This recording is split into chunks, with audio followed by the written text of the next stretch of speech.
at cream cheese.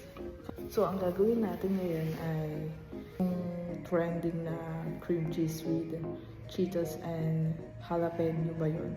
Yun. Kung ano man yun. So, nakikita ko mukha siyang masarap. So, gusto namin itry ni Lita. Kaya curious kami at mahilig kami sa pagkain. So, yun. So, pababa na tayo. Bibili tayo ng cream cheese at gata. Yung gata kasi yun yung ilalagay namin sa hipon. Tapos yung cream cheese ilalagay namin doon sa jalapeno. Pero hindi siya jalapeno yung sa amin. Ano siya? Bell pepper. Bell pepper. Wait. Bell pepper. Bell pepper.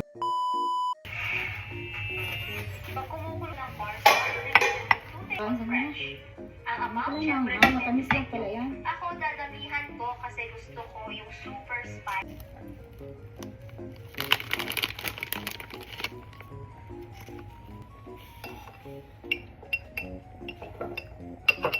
Dapat kunti lang pala sa mga.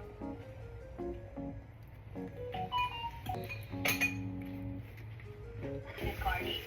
Pwede Kaya, i-chop ako. o i-mix nyo ito, pero ako mas gusto ko kasi sweeten. Gamit ko para mas strong ang lasa. Istin natin ito until fragrant. About masunog ang ilalim. Iyan na ang shoe stock. Walang stock, pwede kayong gumamit ng